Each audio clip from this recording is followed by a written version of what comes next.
Hotel management లో 45 రోజుల ఉచిత శిక్షణ మరియు ఉద్యోగాలు. ఎస్ఎస్సీ, ఇంటర్, డిగ్రీ చదివిన వారు అర్హులు. వెంటనే కాల్ చేయండి 9154145734. గజ్వేల్లో మున్సిపాలిటీ ఎలక్షన్ వచ్చింది. 11వ తారీఖు నాడు ఓట్లు. ఎవరికి ఓటేయాలి? మనకు అన్నం పెట్టిన వాళ్ళకు, మనకు పని చేసిన వాళ్ళకు, మనను మంచిగా చూసిన వాళ్ళకు ఓటేయాలి. అవునా కాదా? ఇవాళ గజ్వేల్ కేసీఆర్ గారు ముఖ్యమంత్రి కాకముందు గజ్వేల్ ఎట్లుండే, ఇవాళ ఎట్లున్నది? గుండె మీద చేసుకొని చెప్పండి. ఇవాళ ఈ రోడ్డు ప్రజ్ఞాపూర్ గజ్వేల్ రోడ్ అప్పుడు ఎట్లుంటుండే, ఇప్పుడు ఎట్లయిందో ఒక్కసారి గుండె మీద చేసుకొని ఆలోచించండి. ఆ రోజు గజ్వేల్ దవాఖానా పందులతో నిలయంగా ఉంటుండే. ఇవాళ గజ్వేల్ దవాఖానా ఎంత ముద్దుగా అయిందో, పేదలకు సేవలు ఎట్లా అందుతున్నాయో మీరే ఒక్కసారి గుండె మీద చేసుకొని ఆలోచించండి. గజ్వేల్లో అండర్ గ్రౌండ్ డ్రైనేజ్ కావచ్చు. ఎందుకు మా అక్క చెల్లెళ్ళు బతుకమ్మలేయాలంటే ఊర చెరువు అప్పుడెట్లుండే, ఇప్పుడు ఊర చెరువు ఎట్లయిందో మీకు తెలియదా? ఆడ గజ్వేల్ల పాండవుల చెరువు అప్పుడెట్లుండేనో ఇప్పుడు ఎట్లయిందో మీకు తెలియదా? నేను చెప్పాలనా? గజ్వేల్కు రైలు తెచ్చింది ఎవరు? గజ్వేల్కు ఆర్డీఓ ఆఫీస్ తెచ్చింది ఎవరు? గజ్వేల్కు 250 పడకల దవాఖానా తెచ్చింది ఎవరు? ఇట్లా చెప్పుకుంటూ పోతే చాలా పనులు జరిగినాయి. మరి అలా మీ అందరికీ నేను చెప్పడం కంటే మీకే ఎక్కువ తెలుసు. ఆడపిల్ల పెళ్లికి కళ్యాణ లక్ష్మి పథకం తెచ్చింది కేసీఆరా కాదా? అంతకుముందు కాంగ్రెస్ వాడు ₹1 ఇచ్చినా? షాదీ ముబారక్, కళ్యాణ లక్ష్మి.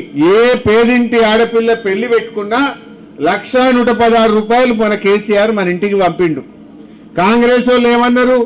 ఆడపిల్లలంతా కేసీఆర్ దిక్కే ఉన్నారని ఇక నేను తులం బంగారం కలుపుతా అన్నాడు. కలిపిండా? ఆనాడు 80,000 ఉన్న తులం రేవంత్ రెడ్డి వచ్చినాక 1,20,000 అయింది. అయిందా లేదా? బంగారమే తీయలే కానీ ధర మాత్రం డబుల్ అయిపోయింది. అయిందా లేదా? పోనీ ఆ 1,116 చక్కగిస్తుండా అంటే పిల్ల పుట్టినా చెక్కత్తలేదు. కేసీఆర్ ఉండగా చెప్పని అందించు. లగ్గమైనాక రిసెప్షన్ అప్పులు కట్టుకుంటానికి వెళ్ళు, పెళ్లి ఖర్చులు కట్టుకుందాం. ఇప్పుడు పిల్ల పుట్టే 21 దినానికి కూడా అందుతలేవు. ఇవాళ వడ్డీకే పోతున్నాయి. తులం బంగారం లేదు, ఆ కళ్యాణ లక్ష్మి చక్కగిచ్చింది లేదు. బిడ్డ కాన్పుకు పోతే ఇప్పుడే మా డాక్టర్ సాబ్ చెప్పినట్టు 13,000 ఇచ్చి బయట తల్లి కన్నం పెట్టి లోపల బిడ్డ కన్నం పెట్టి కేసీఆర్ కిట్టు చీరలుంటుండే. అందులో అన్ని జాన్సన్ పౌడర్లు, సబ్బులు, నూనె అన్ని ఉంటుండే. మంచిగా కేసీఆర్ కిట్ ఇచ్చి ఆటో కిరాయి లేకుండా ఇంటికాడ ప్రజ్ఞాపూర్లో దించలేదా? ఎందుకు మాయమైంది? బతుకమ్మ చీరలు మాయమైనాయి, గోలోళ్లకు గొర్రెలు మాయమైనాయి, మా ముదిరాజులకు బెస్తవులకు శాప పిల్లలు మాయమైనాయి, దళిత బంధు బంద్ అయిపోయింది. ఏదన్నా కొత్తగా వచ్చిందేమని ఉన్నదా? ఉన్నది ఎగబెట్టుడు తప్ప రేవంత్ రెడ్డి చేసిందేమున్నది? అప్పుడేమో ఆశ పెట్టిండు. కేసీఆర్ ఉండగా బీడీలు చేసుకునేటోళ్లకు, ముసలోళ్లకు, భర్త చనిపోయిన వాళ్ళకు 200 ఉన్న పెన్షన్ 2,000 చేస్తా అంటే చేసిండా లేదా? చెల్లె చేసిండా లేదా? 200 చేస్తా అంటే కుర్చీలో కూర్చున్నాక నెలకే 2,000 ఇచ్చిండు మన కేసీఆర్. మరి రేవంత్ రెడ్డి ఏం చేసిండు? అరే ముసలోళ్ళంతా కేసీఆర్ దిక్కే ఉన్నారు, ఇక నేను 4,000 ఇస్తా అన్నాడు. బీడీలు చేసే వాళ్ళకి 4,000 ఇస్తా అన్నాడు. ₹4 ఇచ్చిండు. చెల్లె ₹4 వచ్చినాయా? ఎంత మోసం! నేను మొన్న అసెంబ్లీలో పట్టుకొని ఏమైనా 26 నెలలైంది, ఇక సగం అయిపోయింది. 5 ఏళ్లలో సగం అయిపోయింది నువ్వు కుర్చెక్కి. మరి ఇక సగం దినాలు అయిపోయినాయి, ఇంకెప్పుడు ఇస్తావు 4,000? 26 నెలలు అంటే నెలకు 2,000 అంటే అవ్వకు తాతకు 52,000 బాకీ పడ్డాడు రేవంత్ రెడ్డి. పడ్డా లేదా? నెలకు 2,000, 26 నెలలు ఎంత అవుతుంది? ₹52,000 అవుతుంది. మరి ఆ 52,000 బాకీ పడ్డావు, ఇంకెప్పుడు ఇస్తావు 4,000 పింఛను అని అడిగిన. దానికి సమాధానం లేదు. అక్క చెల్లెలకు మహాలక్ష్మి అన్నాడు, నెలకు 2,500 జీతం పడ్డట్టు బ్యాంకులు వేస్తా అన్నాడు. పడ్డదా? ఏ అక్క కన్నా చెల్లె కన్నా వచ్చినాయా 2,500? రాలే. ఏమనంటే బస్సు ఇచ్చిన ఫ్రీగా అంటాడు. ఆడోళ్ళకు ఫ్రీ అన్నాడు, మగవాళ్ళకు డబుల్ టికెట్ కొట్టిండు. ఆడోళ్ళకు ఫ్రీ, మగవాళ్ళకు ₹10 టికెట్ 20 చేసిండు. ఇక నువ్వు ఇచ్చిందేమున్నది? ఆ బస్సు ఆపుడు లేదు, అలా కాలు వేదామంటే జాగలేదు. అది బస్సులు కమ్మి చేసిండు, మగవాళ్ళకు డబుల్ టికెట్ కొట్టిండు. మహాలక్ష్మి మాత్రం మహాలక్ష్మి ఎగబెట్టినావు, కేసీఆర్ కిట్ ఎగబెట్టినావు, 4,000 పింఛన్ ఎగ్గొట్టినావు, 2,500 ఎగ్గొట్టినావు. అన్ని ఎగ్గొట్టిండా లేదా? దయచేసి ఆలోచన చేయండి. నేనేమంటున్నా అంటే మనకు అన్నం పెట్టింది కేసీఆర్, మనకు 2000 పెన్షన్ ఇచ్చినా కేసీఆర్, కళ్యాణ లక్ష్మి ఇచ్చినా కేసీఆర్, దవాఖానలో పోతే కేసీఆర్ కిట్ ఇచ్చింది కేసీఆర్, మంచి ఆసుపత్రి కట్టి పేదలకు వైద్యాన్ని అందుబాటులోకి తెచ్చింది కేసీఆర్, మంచినీళ్లు కాంగ్రెస్ వాళ్ళు ఉన్నప్పుడు ఇదే గజ్వేల్ల 3 వద్దులకు ఒక్కసారి నల్లొచ్చు. యాదుకుందా ప్రజ్ఞాపూర్లో 3 రోజులు 4 రోజులకు ఒక్క నల్ల బిందెలు కొట్లాడితే సొట్టలు పడుతుండే. యాదుకుందా? మర్చిపోయినట్టు అయిపోయింది. ఇప్పుడు నల్లిప్పితే ఇంత నీళ్లు పడుతున్నాయి. కేసీఆర్ వచ్చినాక బిందెలు లేవు, సొట్టలు లేదు, ఓడి మీద ఓడి లేదు. నిన్నయాల మళ్ళా కాంగ్రెస్ వచ్చినాక మున్పట్లెక్కలేదు నల్ల చూసుకోరు. కేసీఆర్ ఉన్నప్పుడేమో ఇంటెంకైతే ఉల్లిగడ్డకు అల్లంకు నీళ్లు పడుతురు. ఇప్పుడు జర మళ్ళా కాంగ్రెస్ వచ్చింది, మున్పట్టు నీళ్ళు వస్తున్నాయా? జర కింది చేస్తలేరా? యాద్ చేసుకోండి ఒక్కసారి. ప్రతి అవ్వ పొద్దుగా లేచి బిందె నీళ్ళల్లో కేసీఆర్ ముఖం చూస్తుంది, అవునా కాదా? అప్పుడు భుజాలు కాయలు కాయలే మోసి, భుజాలు కాయలు కాసినాయాలేవా? సైకిల్కు అటొక్కటి ఇటొక్కటి, అదేంటి బకెట్ వేసుకొని నీళ్లు వేయలేదా? ఇప్పుడు ఉన్నాయా బకెట్లు? ఉన్నాయా బిందెలు ఉన్నాయా? ఇంట్లో నల్ల తిప్పితే బంగ్లా మీదకి వచ్చేటట్టు చేసింది కదా కేసీఆర్. మర్చిపోదామా? సర్ది తిన్న రేవు తలవాలనా వద్దా? దయచేసి ఆలోచన చేయండి. ఇగో ఏమున్నా 2 ఏళ్ళు అయితే మళ్ళీ కేసీఆర్ సీఎం అవుతాడా కాడా? అందరూ యాద్ చేసుకుంటారు, అరే పెద్ద మనిషి మంచిగుండే, పెద్ద మనిషి మంచిగుండే అంటురా లేదా? వీడెక్కడ దొరికిండు బుడ్బుడుకలో లెక్క అంటలేరా? ఏమున్నది? ఏమైనా 4000 పింఛన్ ఎప్పుడు ఇస్తావంటే నీ 4లో తొండలు దొరకొట్టా అంటాడు. అరే అక్క జిల్లాలకు 2500 ఎప్పుడు ఇస్తావురా భయ్ అంటే నీ పేగులు తీసుకొని మెడలేసుకొని తిరుగుతా అంటాడు. గివి తప్ప ఏమన్నా మంచిగా మాట్లాడే ముచ్చట ఉన్నదా? మొన్నేందో హార్వర్డ్ పోయొచ్చిండట. వీణ హార్వర్డ్ పోయినా అంతరిక్షం పోయినా కుక్కతోక వంకరది. అది బూతులు తప్ప ఇంకేమన్నా వస్తాయా? కేసీఆర్ జాతిపిత ఎట్లయితాడు అంటాడు. కేసీఆర్ లేకపోతే తెలంగాణ వచ్చునా? అసలు ఈ తెలంగాణ, ఈ స్వరాష్ట్రం ఎట్లొచ్చింది?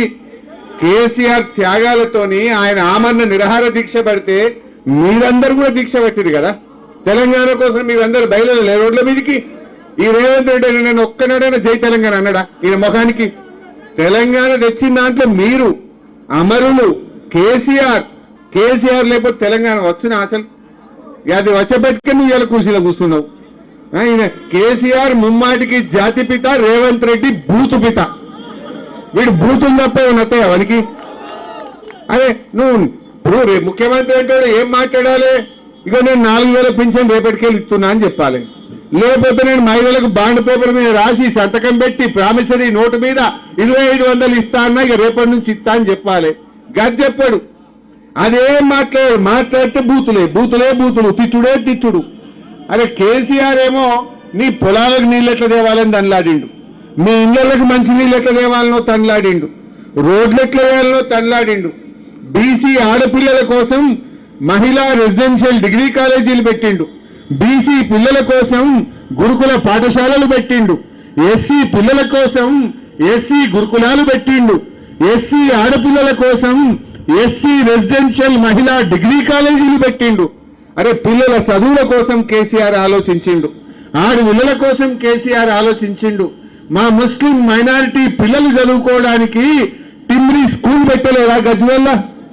गजवेल में टिमरी स्कूल 2 स्कूल लगाए तो हमारी माइनॉरिटी के बच्चे और बच्ची कितना अच्छा इंग्लिश मीडियम में पढ़ ले रहे।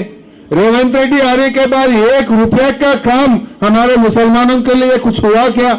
1 पैसे का काम हुआ क्या? मैं पूछना चाहता हूं। ये कांग्रेस वाले आके वोट पूछ रहे, क्यों डालना? कांग्रेस వాళ్ళు వచ్చి సై గుర్తుకు ఓటేయమంటుందమ్మా. రూపాయి పని చేసిందా అని అడుగుతున్నా. 1 రూపాయి పని, 1 తట్టెడు మట్టన్న 2.5 ఏళ్లలో కాంగ్రెస్ వాళ్ళు గజ్వేల్లో చేసిందా?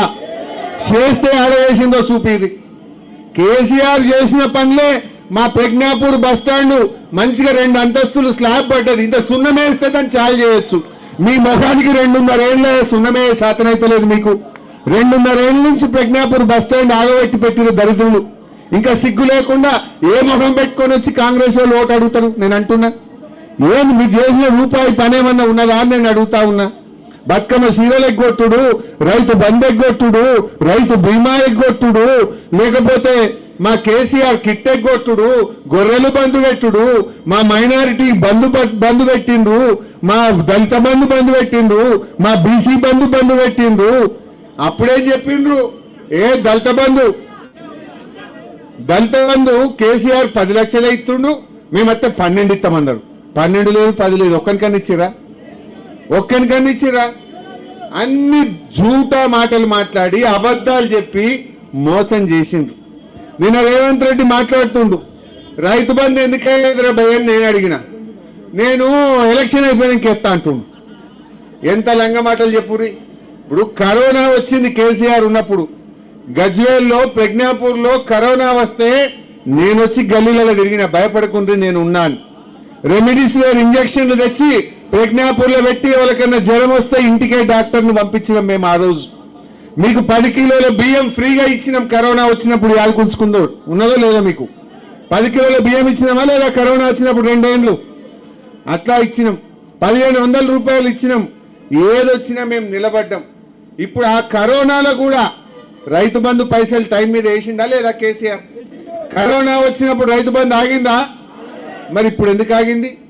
ఇప్పుడు రైతు బంధు అంటే డిసెంబర్లో ఇచ్చిండు కేసీఆర్, ఇప్పుడు జనవరి అయిపోయి ఫిబ్రవరి వచ్చింది. నారు పోస్తిమి, దుక్కు దున్నితిమి, నాట్లు పడే, కలుపు తీస్తిమి, మందు కూడా వేస్తిమి, ఇంకా రైతు బంధు పడకపోయా. ఇది మోసం కాదా? మందు సంచులకు కూడా రైతు బంధు అందదా? నేను అంటున్నా రేవంత్ రెడ్డి, ఇప్పటికి 2 రైతు బంధులు ఎగ్గొట్టినావు నువ్వు, ఇది 3వది. మేము ఎలక్షన్ కమిషన్ కు లెటర్ ఇస్తాం, మాకే అబ్జెక్షన్ లేదు. ఎగ్గొట్టిన 2 రైతు బంధులు ఇప్పటి రైతు బంధు వెంటనే వేయాలని చెప్పి మేము రేవంత్ రెడ్డి డిమాండ్ చేస్తా ఉన్నాం. బిడ్డ 11వ తారీఖులోగా రైతు బంధు వేయలేదనుకో, నీ కాంగ్రెస్ పార్టీని నిన్ను సీరిసింత గట్టరు మా రైతులు అని చెప్పి హెచ్చరిస్తా ఉన్నా. అరే నీ ముఖానికి మందు సంచులు ఇచ్చే తెలివి ఉన్నాదే? కేసీఆర్ ఉండగా ఆటోనికి చెప్తే ఇంటికాడ బాయికాడ 4 సంచులు వేసిపోవు. ఇప్పుడు లైన్లో పొద్దుగాల పోయి నిలబట్టే కూడా ఒక్క సంచి దొరుకుతుందా చెల్లె? ఎరువు బస్తాలు దొరుకుతున్నాయా? ఎరువు బస్తాలు ఇచ్చే తెలివి లేని దద్దమ్మ ఈ శాతగాని రేవంత్ రెడ్డి కేసీఆర్ని పట్టుకొని బూతులు తిడతాడు. నీ ముఖానికి మందు సంచులు ఇచ్చే తెలివి ఉన్నది, నీ ముఖానికి రైతు బంధు ఇచ్చే తెలివి ఉన్నది, నీ ముఖానికి పండిన వడ్లు కొనే తెలివి లేదు నీకు. చాలా దద్దమ్మ కేసీఆర్ని పట్టుకొని ఇష్టం ఉన్నట్టు తిడతా ఉన్నాడు.